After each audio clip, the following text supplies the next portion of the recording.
welcome back and thanks for joining us with the Football Diary podcast. Once again, another fan-driven content for you today, and we're going to delve right in, I think, with, well, we've got a United fan here, 2 United fans and a Villa fan, so it's only rude really not to start there. United drawing 2-2 against Villa, and Villa really well coming back, I think it's fair to say. It was an energetic end-to-end game. What a great game to start on, really, because the Premier League, other than that, has been fairly pedestrian and predictable apart from the Villa United game. So we'll start there with you, Myles. Villa have won the transfer window, haven't they, already? We've said this before, that we press record on this. What a performance and what a comeback from Villa with their 2 new signings bedded in really, really well. Yeah, do you know what? The most frustrating thing is it's 2 games against United in a week and Villa should have won both of them, really. I think the FA Cup game was ridiculous, to be honest. And I'm not going to go too far into it because there's been a whole new game since then. But being absolutely robbed by VAR in a competition where VAR is not always applied is pretty hurtful. So they clearly had a point to prove at the weekend with 2 brand new world-class players in the team. So I was really excited for this game. And then we started so poorly in the first half that it kind of killed the momentum.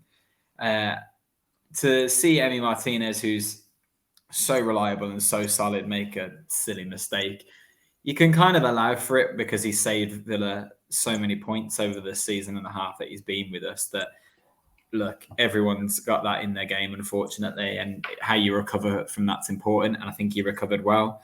But then, of course, Sanson makes an error in the second half as well, and you find yourself 2-0 down in a game where really United never really had to get going. They were really organised in the first half, and Villa offered very little until maybe the last sort of 10 minutes of the first half when Buendia had that chance. But there wasn't anything about United's performance that particularly threatened Villa. They didn't do a lot going forward that Villa didn't give to them. So that was frustrating. But what a turnaround. In the last sort of 25 minutes, the introduction of Coutinho completely changed the game, along with the introduction of Chukwuemeka as well, who I thought was fantastic. Actually, and has been pretty much every time he's come on. He looks such a talent, and the sooner Villa can get a contract attached to him, the better, really. But no, encouraging signs in the second half. Disappointing to not take all 3 points, to be honest, because where United are at right now, that game was there for Villa to win. We've got definitely a good enough squad to compete. We've got a manager who's bringing in a really nice philosophy into the team and a good style of play. Buendia looks like he's hit form. Coutinho is now there to join him in the attack as well. So, yeah, it was an exciting game. I'm glad that we got ourselves back into it. But I really feel like we should be talking about Villa beating United with back-to-back games now. And instead, we've got 1 draw from the 2 results. So we'll see what it means for the rest of the season. I think it's a sign of progress that Villa fans will feel that way, definitely, because it was a lot less competitive than the results suggest. United weren't ever in control of either game, I don't think, apart from a brief spell in the first half this weekend. But fair play to Villa for actually coming and bringing the energy. You know, they looked competitive, really competitive. And we said this about the signings, didn't we? It's just a statement of intent from them to sort of have those sort of names on the pitch for them. It definitely is. But when you talk about energy, what I thought was really interesting is the source of Villa's energy is always John McGinn. Now, obviously, he wasn't there for this game, and it looked like it really showed in the first half. The midfield lacked energy. Ramsey didn't really know where to go because he didn't have McGinn supporting behind him. Douglas Luiz kind of had to drop a bit deeper because Nakamba and McGinn aren't there, and he was kind of ineffective. Sanson's obviously not quite match fit, and that midfield just showed itself to not really have the capability, really, to play around Matic and Fred. You want to be able to play better than Matic and Fred. So in the second half, the energy came from Chukwuemeka when he came on, and seeing him and Ramsey, very, very dynamic midfielders who like to progress with the ball and move forward with the ball at their feet, not just looking for pass and move, but they like to dribble forward. And that hurt United because Fred and Matic didn't know how to deal with that. Matic obviously picked up a yellow card as well, so had to be even more careful. And seeing all of a sudden we had Buendia, Coutinho, Chukwuemeka and Ramsey on the pitch, we were always going to get ourselves back into the game. And I was really proud to see the 2 academy players carrying the load. Gerrard's obviously instilled some confidence in the younger midfielders who will have watched his career progress. But the energy, like you say, was really important. And without McGinn, you wondered where that would come from. And those two young lads stepped up, and Ramsey scored a fantastic goal and got an assist. So happy with that massively. I think we've said this about Gerrard, haven't we? Where he sort of acknowledges when things aren't going quite right. And I think this is probably an example of that. He shook up the midfield a bit. But I also think United didn't know what kind of Villa to expect as a result. We had no idea what kind of shape or midfield or dynamic they'd have. So the goals that Villa scored were superb. Both of them were really well taken, really well made. But I honestly think the United defence could not really predict what was going to happen or where the source of the goal was going to come from. But nothing taken away from Ramsey, especially. His finish was fantastic.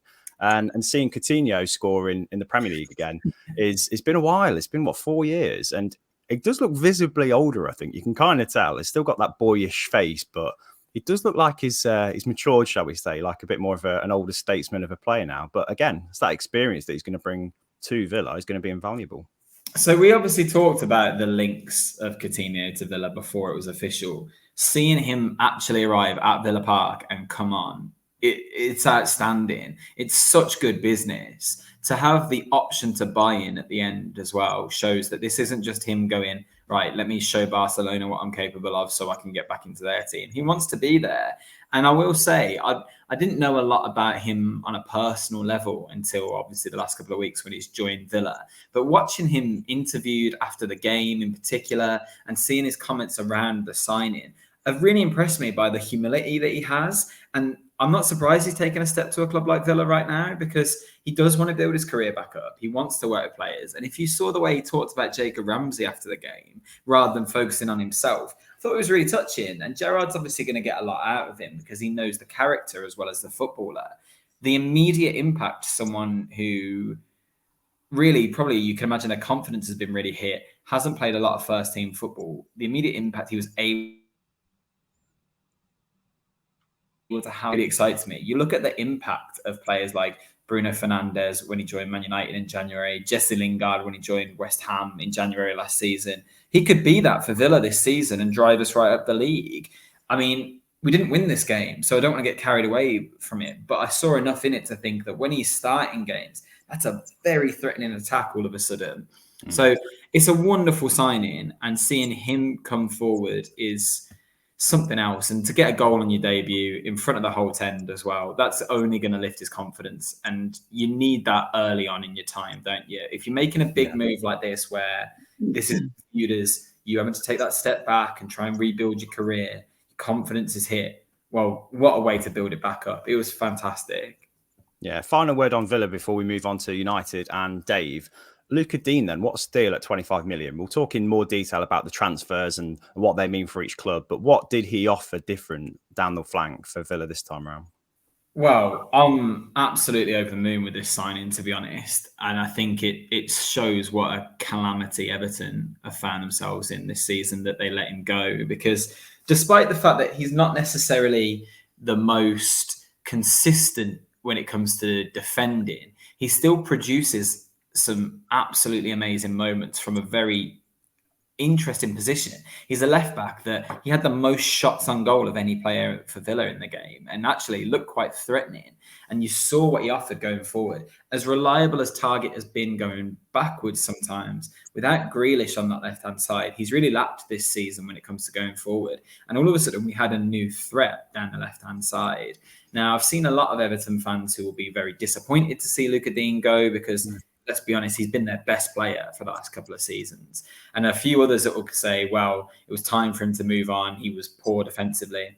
No player has made more tackles for Everton over the last 3 seasons than Luca Digne. And no player's got more assists over the last 3 seasons than Luca Digne. So what a versatile player that is to add to your squad. He's a French international as well, the world champions. So again, it just shows what the pulling power of someone like Gerrard has, and also Coutinho coming in. I don't doubt that will have influenced Luca Digne, because he was being lined up for Chelsea, being talked about moves abroad, potentially Napoli looking at him. And then all of a sudden we brought Coutinho in, and the next thing was Luca Digne was done. And I do think that people see the project. People see this Villa team and think the passion that they have, the connection that they have with the fans. I've not seen that at Villa for years. And it was Emi Martinez really represented it this week. He made that howler, let that one in through his legs. And then when the equaliser went in, he turns around and he runs to the stand behind him to celebrate with the fans, because this Villa team look like they really care about something, and they look like they are motivated to build something. And Gerrard will instill that, but bringing in players of the quality of Luca Digne and Philippe Coutinho, that's 100% going to elevate us to a higher position. So really happy with that signing. As much as I feel for Target, it's good for them to have competition as well. Definitely, probably elevate his game in the way that Teller's arrival at United did for Luke Shaw, fingers crossed. But I think Luca Digne is one of those players that could have walked into most Premier League teams, to be honest. I think any of the teams in the top 6 could have accommodated him and been better for him being there. Wing back's one of those positions as well where it's so important to the way modern football is played. And I can even picture him at United, for 25 million. Why is he not the kind of player that bigger teams were looking at? No disrespect to Aston Villa, but what a signing, honestly. For their ambitions, that's just a statement. He did introduce one area of doubt when he got that silly yellow card for his challenge on Greenwood as well. And when he was he timed it so poorly and was nowhere near the ball. That there is frailty in his game, don't get me wrong. But I do think he offers something else that, like you say, is really crucial. When you look at the top teams in the league, look at the way that Liverpool attack using their fullbacks. Look at the way Man City have attacked using Cancelo this season. You need a fullback who can offer that. And I think that with the goalkeeper that we have, and although he's got his flaws in him, Tyrone Mings kind of being that left-sided centre-back to cover for someone like Luca Digne, I think he could really benefit from having that as an attacking channel. And if we can move Coutinho onto that left-hand side sometimes as well, the link-up between those two could be really crucial to push Villa on this season and next. Yeah, I think the interesting thing for me is the dynamic that he's going to find up front as well, because I don't think Watkins and Ings can particularly play together. I know we were going to finish on Villa, to be honest, but it still doesn't look quite right up front, does it, for me? Ings doesn't look quite right still, which is a shame because he's such a good, natural finisher, but he's not really getting the chances that you'd expect. I think the introduction of Coutinho and Buendia behind him will help. And we saw briefly in the Brentford game that when Buendia is on form, Danny Ings will be on form. But then accommodating Watkins seems near impossible. And you can't not play Ollie Watkins. He's fantastic. The energy that he brings and the way he presses from the front is so crucial to the way that Gerrard wants to play that I do kind of worry that Danny Ings might fade into obscurity over the next few months and we won't see that much of him. He'll either be on the bench or maybe even look to move away in the summer. And I do want it to work for him because I think he's a very good player. And I think he's, again, another humble guy who'll work hard on the training ground and had to take that step away from Liverpool. But yeah, I don't see where he fits into the starting 11 at the moment. He's not in Villa's best 11 right now. So the work's there. We said about Target. He's got competition now. It should drive him to be better. Can Danny Ings and Ollie Watkins be that for each other? That's the next step, I suppose. Because we've already seen Buendia improve with Coutinho coming in. So that competition might help him. Who knows? Options and competition, it's what's needed at most clubs, really. But United, Dave, we'll move on to you now. You've been really patient waiting 12 minutes for us to talk about Villa.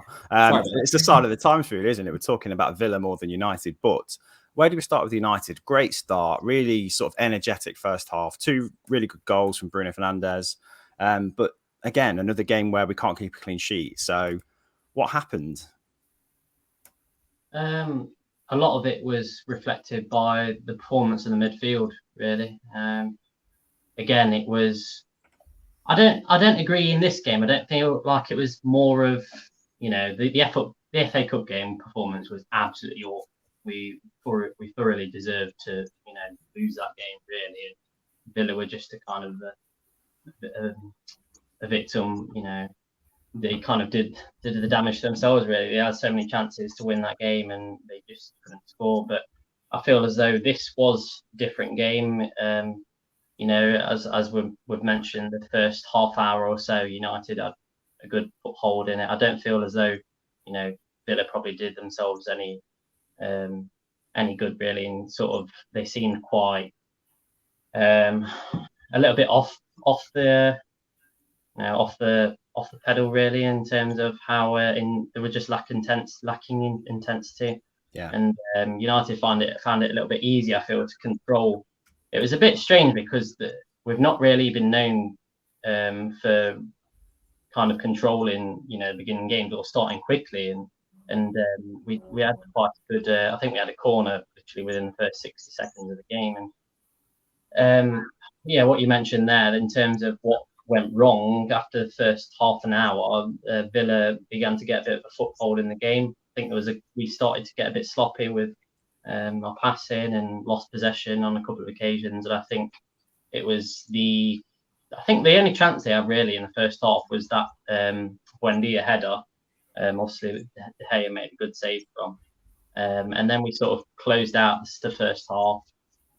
And the second half they came out of the blocks and they really began to sort of dominate possession and looked more threatening.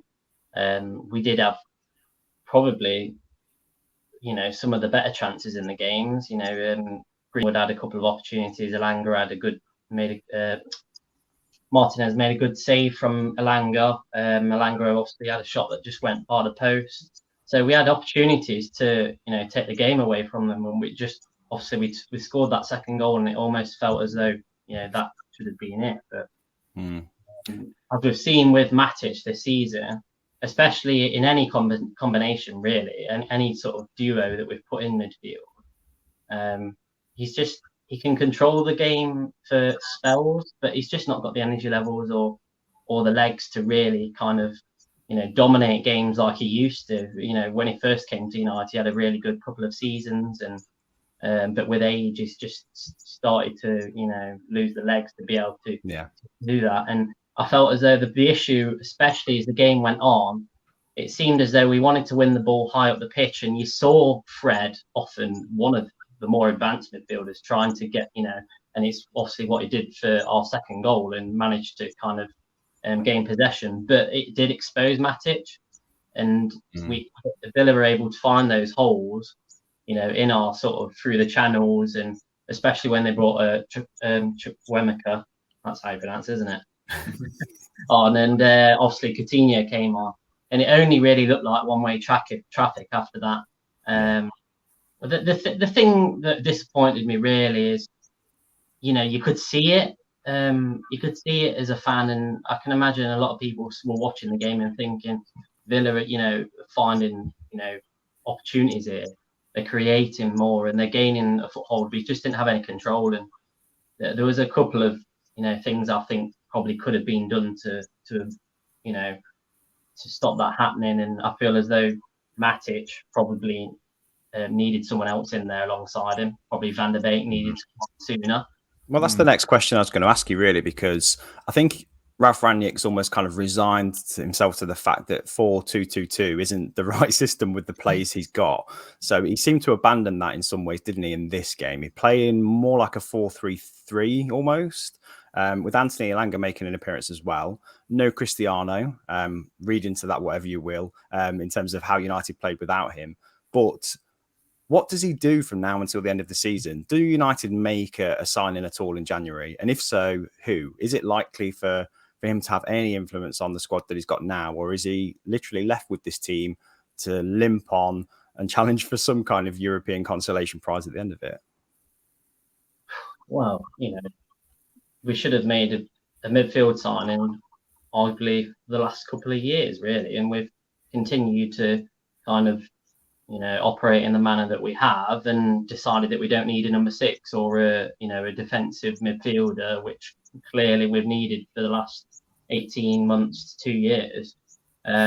We really did what we couldn't do in this match as much as well. We couldn't get the wing backs, the full backs high up the pitch, just the fact we didn't really have that link between defence and midfield in Scott McTominay, who carries the ball so well through midfield and is able to kind of skip by opposition midfielders and kind of carry the ball for us, and we just didn't have that kind of link to be able to do that.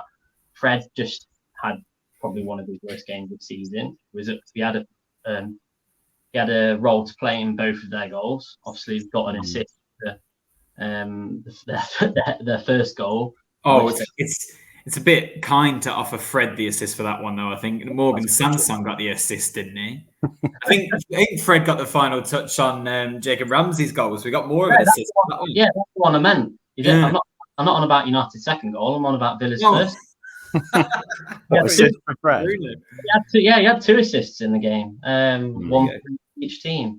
So yeah, I mean, it's more of the same really. It's what we already know. We can't control games. You know, pivotal moments in games where we aren't able to, you know, stem the flow of, you know, attack after attack. We've seen it in both games against Villa, you know, especially more so the first one where they deserved to win the game even more than what they did this game. I think you can make a case for United. You know, they'll feel that they probably should have been able to hold out, even though Villa would have their chances. United had the opportunities to, you know, put a stop to a lot of what was happening. Cavani just didn't look right. He didn't have much of the ball for much of the game. He lacked kind of a little bit of energy, I feel. I don't know whether there's obviously a lot of murmurs around this move that apparently he wanted to Barcelona and it didn't happen for whatever reason. Whether, you know, he's entirely 100% committed to the cause. I think one positive you can take from that, as obviously you've already mentioned, is Elanga and, you know, how positive he looked, especially in the first half. He did cause a few problems for Villa down the wing. And I think that you mentioned obviously Luca Digne there, that silly yellow card. I feel as though United probably could have targeted that a little bit more. Yeah, I thought that. And potentially put Elanga on that side. Yeah. And, you know, looked to potentially get him second yellow, but I just felt as though we didn't get into those positions often enough, and it was mainly because we couldn't get the fullbacks up the pitch as much as we'd like to. We definitely missed Luke Shaw. I like Tellez, but obviously I feel Shaw is, you know, the better fullback of the two. And the midfield just being able to get up the pitch and out of trouble. We were penned in for much of that second half, and you know, it was it just felt like a matter of time before we were going to concede. And you know, I'm surprised it didn't happen before. It often does, though, doesn't it? You can, as a United fan, even if you're ahead by 2 goals, I think lately it never feels like enough, does it? And that's kind of the problem. We can't close out games because we lack energy. And I think that's where Villa came to the fore quite easily over the 2 games, really. They brought energy to the game, especially in midfield, that we just couldn't compete with. So you're right. Where's that midfield signing? When's it going to come?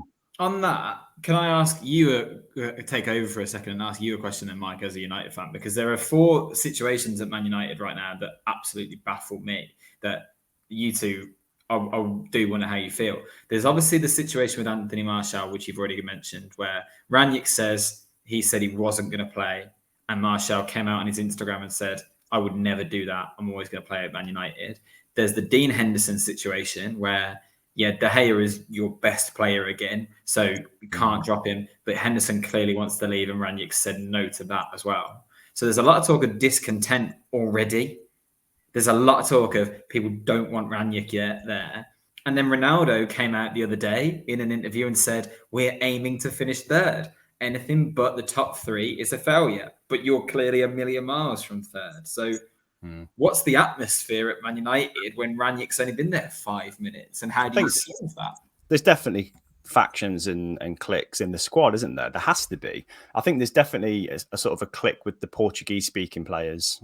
Apparently, I've heard that Paul Pogba's kind of not really part of any one clique. He kind of gets on with anyone, which is really interesting because he could be the central figure of the dressing room if he wanted to be. But that's another debate, really. His contract's still not sorted either. No. But that's the thing with Rangnick in charge. There is almost this, if he does well, there'll be calls for him to be permanent instead of stepping upstairs. But if he doesn't do that well, or if he stumbles along like he has been, then why would you want him as a director of football kind of figure, giving advice to maybe Pochettino, maybe Ten Hag? You know, it almost feels like the players have already lost respect for him a little bit, which is baffling. You know, in terms of player power, there must be plenty of power struggles going on in the dressing room. And I think Rangnick's never really had to confront anything like this in any walk of his footballing life so far. So I think it's a bit of a culture shock for him. I really do. And at the minute, I think he's struggling for answers. He seems pretty like he's putting his foot down in a lot of situations. The Martial one, on balance, who's going to lie about that more, Martial or Rangnick? It's going to have to be Martial, I think. I'm not sure. Now, why would he play the PR game? You know, he's not that kind of manager. If Rangnick wants him gone, though, how better to push him out of the club? Genuinely. Because Martial's already made it quite clear that he wants to leave. He's got nothing to lose with the Man United fans, really. He's going. He doesn't need to appease anyone. Rangnick does, though. So he might need to explain it a little bit more. I think that situation's weird. Ronaldo missing from the game, that's a hip injury. I don't think you have to look too much into that. But the Martial situation was absolutely bizarre. I just look at it and think, you talk about who could you bring in January. Well, who wants to go to Man United right now? Because you don't know who the manager's going to be at the end of the season. The people that are there are being very vocal about the fact they want to leave. You've got 2 players already in this window saying, get me out, potentially Van der Beek as well. Pogba's not signed a contract. And then you're being linked with players like Declan Rice. Why would Rice leave West Ham to go to Man United right now?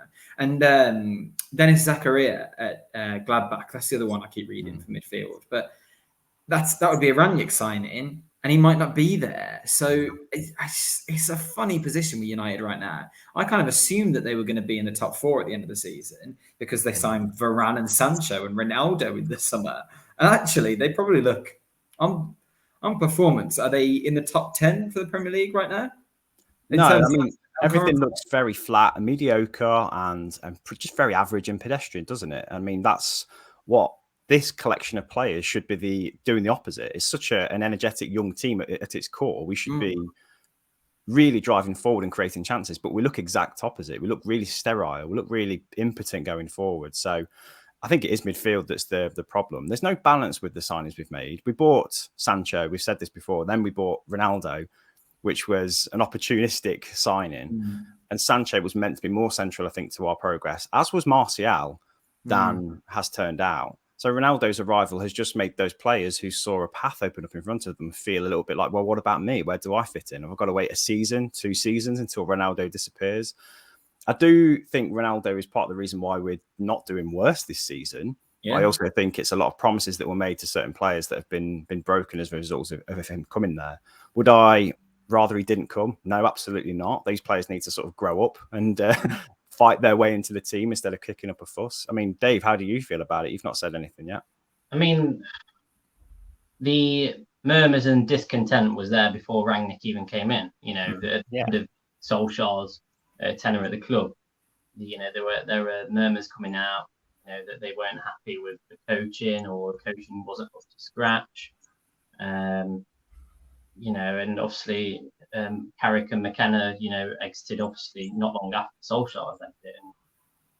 And there was obviously rumours that Rangnick couldn't bring in the staff that he wanted to because there were obviously a lot of the first team coaches that he wanted were already in jobs, and obviously no coach is going to leave, you know, their job where they've got a job, you know, a full-time job rather than, you know, an interim position. It's going to be for 6 months, and then you've got obviously a new coach coming in. So he's in a difficult position, really, and you know, it's hard to kind of criticize him in a way because, you know, he's understanding that he's got a role, you know, as a consultant after these 6 months that he's come into the job with. And, it looks as though, you know, from what we're hearing from outside the club, it is going to be a role that's, you know, similar to, you know, a football, you know, director of football, because he's going to apparently have a say in who's going to come in. And, you know, I imagine he'll have an input on, you know, the sort of players that we'll be looking, you know, to bring in as well. We've you know, he's got pedigrees, proven pedigree of, you know, highlighting talent in the football world. So it'd be daft not to use his intelligence. You know, you can obviously question his pedigree as a manager, because obviously he's not coached, you know, at the highest level. Obviously, he was obviously with Leipzig and managed to get them into, you know, the Bundesliga. But you know, he's, you know, the idea isn't that he's come in to be our future manager. So why give him that job then? Because all it seems is he's undermining his own football know-how. All we've heard about is Rangnick really knows football. So if you're going to be a director of football, take that job now. I understand that they needed someone for the interim, but it shouldn't have been him. Because if it goes badly, it completely undermines any work that he could potentially do in the future. Because all people are going to recognise him by is that poor 6 months he had in charge as manager. So if the next manager comes in and it doesn't work out at United, Ranieri could be the first one that they blame, not the new manager, because of his spell as a manager. Don't connect the two. If you're a director of football, be a director of football. That's it. Well, maybe the way United were before he arrived and the way they're playing now he's there, it's not changed an awful lot. So maybe the problem isn't the manager after all, you know? I think that's probably Bring Ollie back is what you're saying, yeah? I'm saying there's cultural, deep-rooted problems that need changing in the dressing room, you know? The players aren't doing themselves any favour. You know, you look at Marcus Rashford, he's been rubbish for the best part of 2 years. Ever since Bruno Fernandes came in, Bruno Fernandes has been the main man. Up until that point that Bruno Fernandes came in, Rashford obviously had that injury against Wolves where he did his back, was out of action for, you know, best part of 6 months, missed pretty much the rest of the season. He's never been the same since. And he's, you know, we thought, oh, after this operation he's had, and he'll come back and he'll, you know, look, you know, more of the player that we saw before that injury. And it's not proved to be the case. Now, do you say that, you know, the players aren't actually good enough, you know, or as good as we thought they were? Or is it a coaching problem? I mean, how many coaches have we had over the last few years? We've seen Mourinho come in and, you know, made that exit and said, you know, there's a bad dressing room there, you know. I mean, is that proven to be the case now? Because, you know, it seems like we can't contain these leaks coming out of the club into the media. And it's just getting absolutely ridiculous now, the things that you hear. And it's getting to the point where the media are having a field day with it, and you don't know what's true or what isn't now, because they can make up any story they want. And, you know, for all we know, it could be true, it might not be. But, you know, they're not short of material. And, you know, it's well, the longer you think about it, the more it makes sense for Antonio Conte to have been the choice, because of course. He would have taken no nonsense at all, would he? So in hindsight, he probably would have whipped this team into shape quicker. Probably would have caused absolute chaos in the process, you know. Cut and paste any of Dave's rants for the last 6 months into this section of the pod, I think.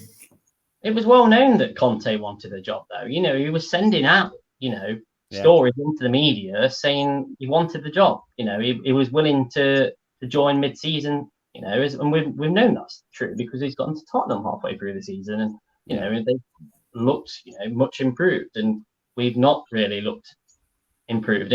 It begs the question, really, you know, how much of an uproar there would have been in that dressing room if Conte had come in, and you know, the way that he is, just mixed it up.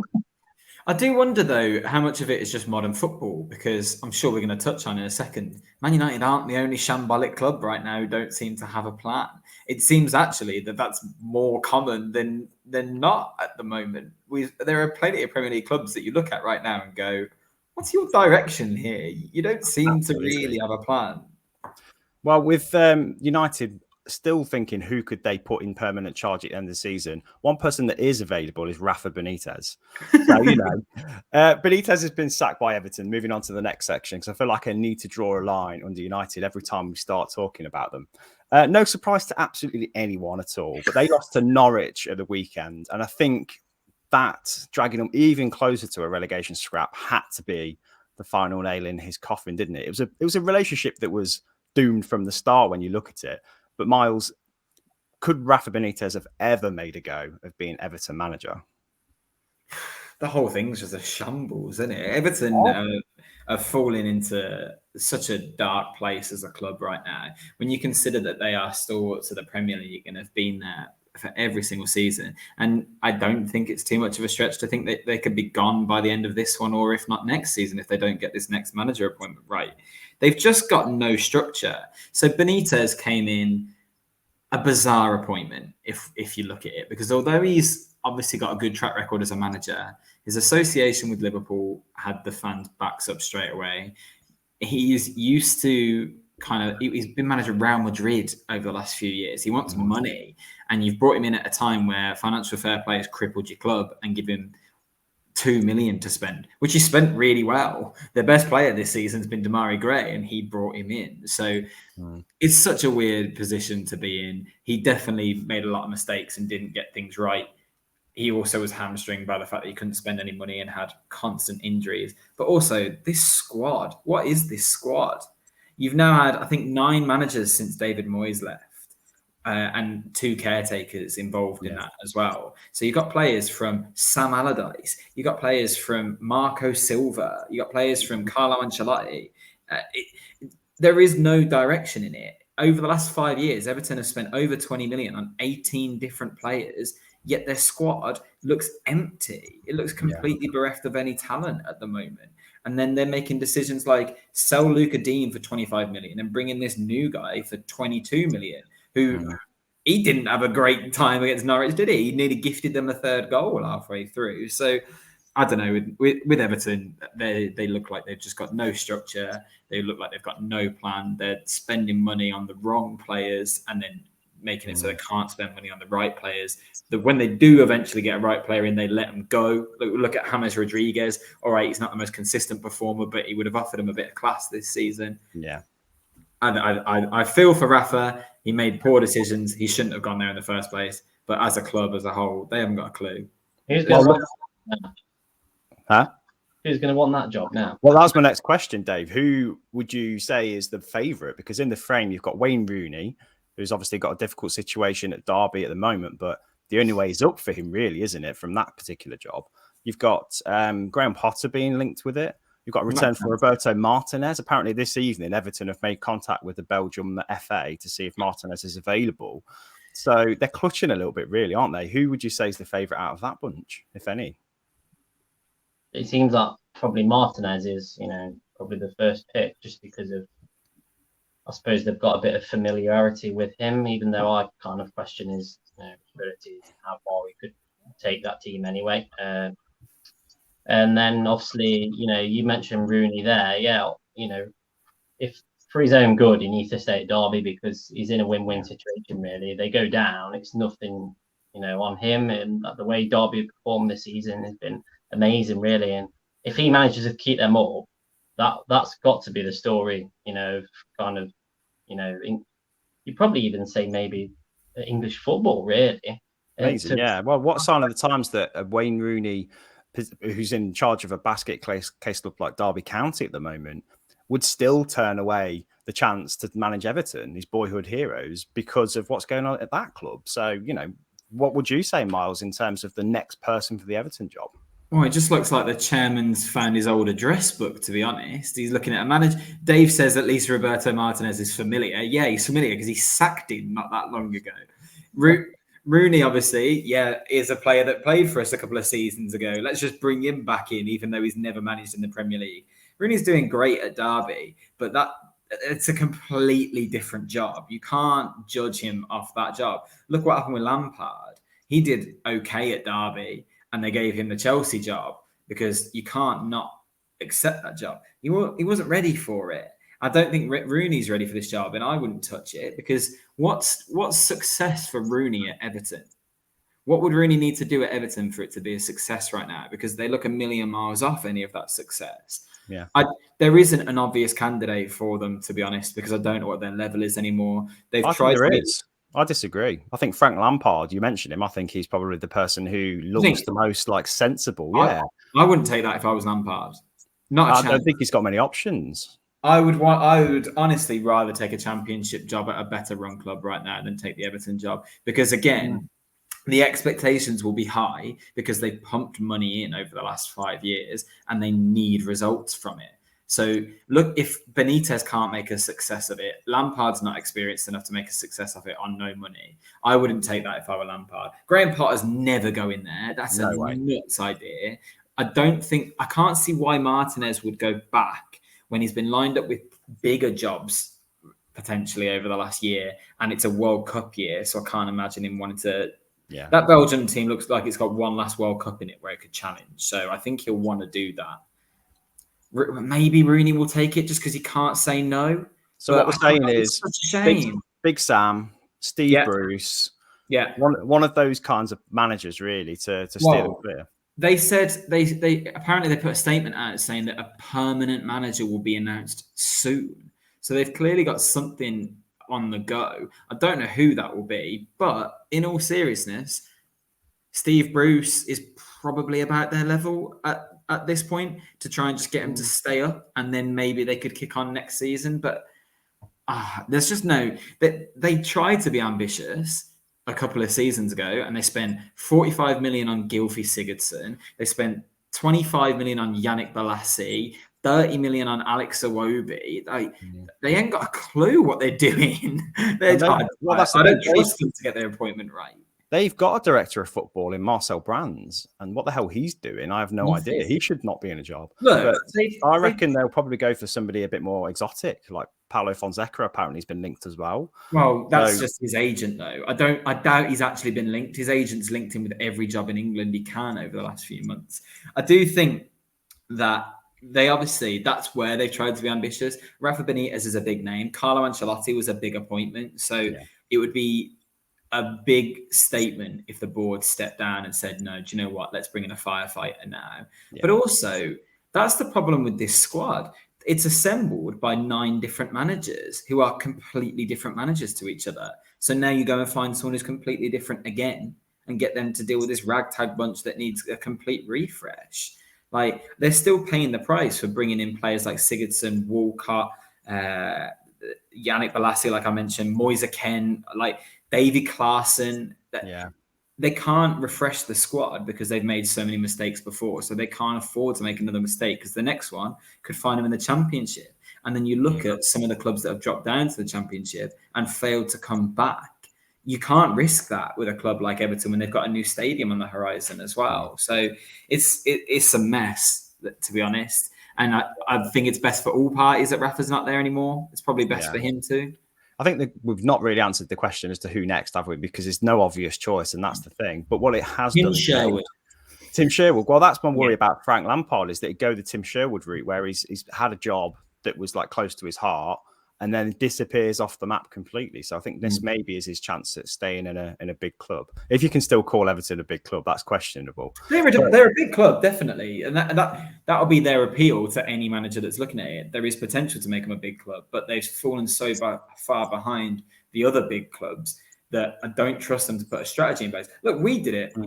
Everton and Villa are actually really comparable. If you look at teams with history in the British game, big fan bases in big cities, they've got some money behind them. But the difference was Villa's new owners, they've got a strategy and they put Villa in place to try and progress. I don't think Everton's, as a club, have a strategy right now. So without that, anyone that takes that job is putting a nail in their own coffin, in my mind, because I don't think you can be successful at Everton right now. Well, we said that about Patrick Vieira at Crystal Palace. So, maybe the right guy with the right... At least it was a project. At least that was a project. At least he had the scope to bring in a whole new team. Whereas I don't think you can do that at Everton right now. Well, they've got to sell, haven't they, before they can buy? That's probably the logic behind the Luca Dean transfer, even though they only got 25 million for him, which is peanuts. And they spent it already. Yeah. So no strategy whatsoever. But what I was going to say is the relegation battle now looks quite interesting, doesn't it? I mean, we earmarked Newcastle-Watford as the game that would sort of turn the tide potentially for Newcastle. Well, that ended a draw, so it told us absolutely nothing. But Newcastle have just signed Chris Wood from Burnley, who are now bottom with games in hand. But without Chris Wood and in that predicament, can you see Burnley getting out of relegation now? Can you see this actually being quite a smart transfer in terms of weakening their opponents in the relegation race rather than being an amazing player for them?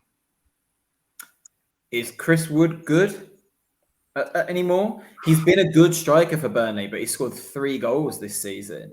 He's good, but I mean, he's £5 million good rather than 25 million. Exactly. Will Burnley take 25 million and invest it in a better striker? That's the problem. Who's Burnley's next option?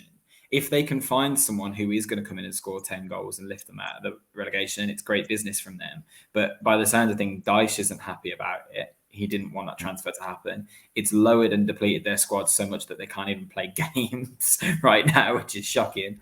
It's an interesting idea from Newcastle that they're just going to try and sign all of Burnley's players who are also in the relegation zone. I'm not sure that's quite adding the quality that you need, but at least it keeps Burnley weak. No, I think this could be the season Burnley go down. I think Newcastle will probably find something to get them out of it eventually. There's still more signings on the horizon. Watford, they look a bit poor. Norwich could lift themselves out. They're 1 point off it now. Well, they've only just escaped an absolutely stinking run of losses, haven't they? So that's how bad the rest of the league is. That Norwich True. have been as bad as they have, not scored in I think 9 games or something ridiculous, maybe 6. They win one game, they're a point away from safety all of a sudden. So yeah, I don't know. It's poor down that end, isn't it? it's a mad one, isn't it? Well, I will mention briefly as well. Leeds United beating West Ham 3-2. I honestly thought Leeds were dead and buried, really, because their squad is so threadbare. Have you seen their bench lately? They had they had a couple more injuries in this particular game, didn't they? And they were both like muscle strains as well. So they're not postponing any games, and they're paying the price for it. But I've got to kind of admire that in some ways. They just keep playing on, and they look so, I don't know, bereft of any players now. I feel for them. I really do. You're going to say something? What did you say, Dave? I said they had a 15-year-old on the bench, didn't they? Mad. They had one professional player on the bench, didn't they? And you're right, like they looked like they could really fall into trouble. But look how much this win lifted them as well. Like, just West Ham have obviously been in great form. They've got some players that are on the top of their game right now. So really big result for Leeds. I'm really surprised they've not done anything in the market yet. Because you're right, their squad looks so thin. And the way that Bielsa likes to play football, like we've talked about the effect that Bielsa has by running his teams into the ground at every club he's ever been at. How do you then do that when you've only got 12 professional players? That's really difficult. So Leeds will really have benefited from that win and will need to find another one quickly just to make sure they don't drop into that conversation and maybe push a couple of other teams into it instead. But no, that was a really interesting game. And Jarrod Bowen, again, still, even though he lost, looks... West Ham look absolutely shattered, though, don't they? I think they've struggled since Kurt Zuma has been out of the team, really. And I think if you take any one of Antonio or Bowen out of the team as well, arguably Fabianski as well, any one of those, I think they'd really start to struggle. But they're still disappointed with not being challenging for a top 4 place. And that's still kind of quite good progress for West Ham, though, isn't it? And obviously Ben Rama's gone as well at the moment, which is a huge loss as well, because I think he's been fantastic of late. But I don't think this is a result that buries West Ham's chances by any means. Obviously, the North London derby didn't happen, so they've not fallen any further behind, and those two teams have still got to play each other. So I'll be interested to see whether West Ham can just get back on the horse, essentially, and go back for it. Yeah. Move on to the top of the table now. So City obviously stretched further ahead with a victory against Chelsea. I mean, that's curtains for Chelsea's title challenge, you'd imagine. It was kind of quite a fascinating tactical contest, as they tend to be, these two teams playing each other. Chelsea have come out pretty well on top against City in these kind of games with one moment of magic, but it was De Bruyne who did it this time. 13 points behind City now, Chelsea.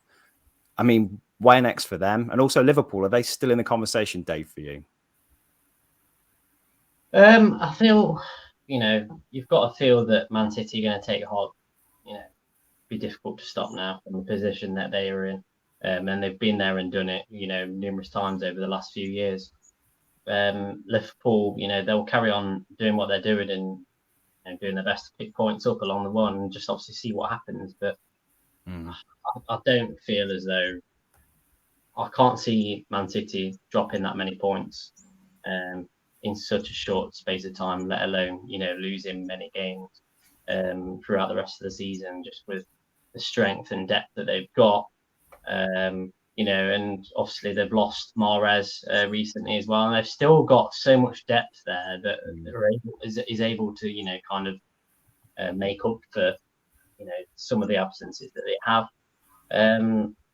But I mean, the game itself, really, it was a bit of a damp squid of a game, really, you could say. I think we hoped for a lot more. I feel as though Chelsea, a lot of their attacking plays didn't show up. Lukaku had a bad game, as did Ziyech. He just didn't look threatening at all. It was interesting, wasn't it? Because Tuchel actually said that we just wasn't much quality up front, and he kind of particularly stated up front as being the area. So is there still something there between him and Lukaku that hasn't been resolved as well? I mean, he did mention that Lukaku obviously has to provide service as well as, be the man that is on the end of, that service as well. And you can imagine that there probably is still a little bit of tension there between the two of them, with obviously what happened, a couple of weeks ago. But I feel as though they missed Mason Mount when he came on. They started, even though it was very late in the game, they did show a lot more urgency when he came on. They looked to win the ball back higher up the pitch, but it was just too little, too late, and it was missed opportunity, really. I mean, even if they had beat Man City, I can't see them winning the title just because how inconsistent Chelsea have been, throughout much of the season, and dropped points against teams that they shouldn't have, if they want to be, title winners. But I mean, what do you think about it, Myles? The thing that I find most interesting about Chelsea right now is obviously they won the Champions League last year. There was big talk of them going for the Premier League title this season. They spent big money in the summer to bring Lukaku back. But are players happy to play for Chelsea right now? Because all of a sudden we're looking at Christensen and Rudiger out of contract in the summer and looking elsewhere very vocally, it seems. Not really showing much intent to sign on for longer. Then you had the Lukaku situation on top of it as well. What squad are Chelsea going to have next season? Because it looks like already there's a lot of players that look like they want to go away from Chelsea rather than come in. So they've managed to tie down Thiago Silva to an extra contract. But then who's going to play at centre-back next year? I think that's quite an interesting one. And to be honest, this game, I thought it was a bit rubbish. It was one of those where they both kind of just tried to not lose to the other side. And Tuchel and Guardiola just tried to flex, keeping the ball. And yeah, like you say, one moment from De Bruyne kind of settled it. And it's nice to see that De Bruyne has still got that in his locker. And probably they've secured the title now. You can really drop 11 points from this point. The only other point I wanted to make, and look, I'm never going to speak ill of the man because I still admire him and appreciate everything he did for us. But you talk about Jacob Ramsey scoring for Villa. Is our new homegrown talent that's replaced Grealish in the side as one of our own. Jacob Ramsey's now scored more goals than Jack Grealish in the Premier League this season. So, wow. Read Great into what you will. But to be fair, Jack Grealish knew what he was signing up for when he went to Man City. He's a squad player now, isn't he? £100 million luxury squad player, which is, again, a sign of how crazy City's squad is. And I think we were talking earlier about how many clubs are kind of basket case clubs at the moment with no plan, no direction. City are one of the clubs that have got the most laser sharp direction about where they want to be. It's so well functioned, so sort of methodical the way they play that it's kind of almost borderline boring, isn't it? I mean, City fans have been absolutely spoiled this last decade with some really good football, but it has been so sterile compared to some of the chaos that's been going on around them. It's been very easy for them, hasn't it, really? But I think Chelsea are the main challengers still, and they will be next season. It just depends on so many factors whether they can challenge for City. But City have gone on this ridiculous streak again, haven't they? How many games is it in a row now? 13, 12? 13 with victories in a row, which, again, think about it. It's absolutely insane. I think they're in line to get 90-plus points again come the end of the season, which is, 3 out of 5 seasons when they've done that. It's just unthinkable. Yeah. So, yeah, City's to lose 100%. One thing I will finish on, actually, Myles, because the North London derby should have happened. We were really excited for this North London derby, weren't we? It was one of those top 4 pivotal games. But Arsenal have asked for it to be postponed and it's been granted. I think they've only got one COVID case, as far as I'm aware. So why has this been allowed to be postponed when Leeds are running themselves into the ground? What the hell's this all about?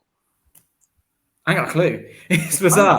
The only things that I know, Odegaard was the only confirmed one. Apparently, there's talk that other players are still recovering from when they did have it. So even though they're not positive anymore, they're not necessarily at match fitness. They've obviously got a few players away at the African Cup of Nations, so that will have depleted their squad.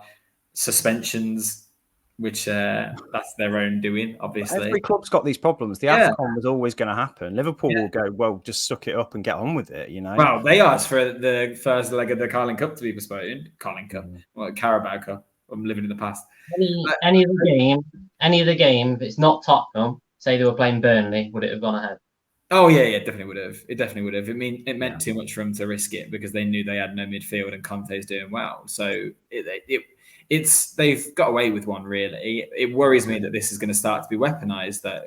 And when a club are stressed about a fixture and they would rather have a couple of players get back from injury or back from the African Cup of Nations, they just say it's a COVID-related thing. Look at Burnley postponing games all the time. well, yeah, their best players, they're AFCON right now. So it really suits them to wait a little bit longer in the window and replace Chris Wood and bring Maxwell Cormier back. So I don't know. I think it's a joke that it didn't happen. The fact that it's getting called off a day before as well, when there was nothing changed for Arsenal from 4 days before the game, 5 days before the game. No new injuries happened. So I don't know. It's silly, but it's the world we live in now, that football is trying to continue despite its problems. And we're going to get to a point where there's going to be a game of football every single day again, because they're going to have to get all these fixtures in. Bear in mind, Arsenal still need to play the second leg of their Carabao Cup as well. They still need to get this Tottenham game in. They're at Burnley. Burnley got 5 games in hand now. Wasn't it ridiculous? Like, where do you fit those games? It's just been announced. The next one's been postponed as well. Or they've applied for postponed. Oh, was that tomorrow? Yeah, it was. I was going to say that they've got a couple of games this week that are pivotal, but whether they play them or not, again, is still up in the air, isn't it? It's mad. But they now have the chance to bring in replacements and bring in players that wouldn't have been eligible for those games before. Is that fair? Newcastle have had games postponed, and all of a sudden they could go out and spend a couple of 100 million. They're a different team to what you would have faced before. If, for example, the Tottenham game is in 4 games' time for Arsenal now, does Granit Xhaka get to play? Because he was going to be suspended for it. So it's so problematic. I know it's unprecedented, but the rules behind it are really vague about what criteria are there for you to be able to call off a game. It's just if it's been influenced by COVID, but then most of them have been. Do you remember Villa playing Liverpool in the Carling Cup last season? And we played the under-23s? Yeah. Because we literally didn't have a first team. And that was okay. Well, I think that's the kind of situation they're trying to avoid, though. That's the thing. So the postponements keep happening. Yeah, exactly. There's a question of fairness again. In hindsight, was that fair to Villa? No, it's absolutely Louis Barry got a goal against Liverpool. I loved it. It's great. You've got the likes of, obviously, Leeds bringing in 15-year-olds on the bench and getting on with it. And then other teams, are choosing to basically not play, or not wanting to play. Yeah. And the Premier League are being happy with that. I was quite surprised that Arsenal and Tottenham game didn't go ahead, to be honest. I thought that was the big fixture really of the weekend, apart from obviously Chelsea and Man City, and you'd have thought they'd been determined for that one to be played. But there's so many things that we need to sort of try and get excited about with this season. One of them's the relegation battle, one of them's the top 4. That's the only 2 real things that are still kind of up in the air. And they're all being postponed and put aside until people have caught up with the games in hand. So I'm looking ahead to the next podcast thinking, what games are we going to talk about? Because I really genuinely don't know. If you're Burnley as well, is the last thing you're going to want towards the end of the season when you're fighting for safety is fixture congestion. Yeah. You want points on the board. You don't want games in hand. That's always true. But particularly if you're fighting at the end of the season and you're still catching up on games, you want fresh players then. That's going to be really difficult. Burnley, I think Burnley are really going to struggle this year. They'll probably go down there, won't they? Well, imagine being Maxwell Cormier and returning and seeing Chris Wood being sold and going, what the hell is going on? It's going to be such a surreal moment for him. I can't see him sticking around. He had a 25 million buyout clause, apparently. Dyche didn't want to sell him, but the buyout clause was met. That's a low... First of all, you don't tend to get many buyout clauses in England because it's not mandatory like it is in Spain. And second of all, that's low, isn't it? If you were relying on him to be your main striker and he's getting you double figures every single season, what's a double figure striker worth in the Premier League? 25 million is not very high. So we're saying Chris Wood's good business then? No, it seems neither. I don't understand. It's not good for Burnley to have sold him for 25 million because they probably can't replace him with anyone for 25 million. But also Newcastle probably could have got someone better. I don't know how that works. But I think maybe they're gearing up for a season in the Championship. Who knows? But then why sign Kieran Trippier in the same window? It's bizarre. He Scattergun transfer policy. He did well for Burnley in the Championship. I just think it's a case of weakening Burnley, isn't it? That's probably the smartest way I can try and spin that transfer. Really weird. City did it. City bought all of our players when they were trying to get into the top 6 and knocked us out of it. It was rubbish. Yeah, that's exactly why they did it, isn't it? Because Villa was such a threat. Well, not just us, but Villa. And then they moved up and they took Arsenal's players. And that is genuinely a model that they took. take players from clubs around you. It He works. took Ashley Young. Liverpool took Stuart Downing. Yeah, Benteke. Wounded. You can tell me, we're wearing the shirt from that season. On that note, guys, I think we've run out of football to talk about. I don't know what we'll talk about next week, but hopefully you guys will be there. Thank you for tuning in once again. Hopefully you've enjoyed the content. If you have, please hit subscribe on YouTube or follow us on Spotify as well. That'd be massive help for us trying to grow this channel over the next 12 months. But yeah, in the meantime, thank you guys. Appreciate your company once more. And yeah, see you next time. Thank you. See you later.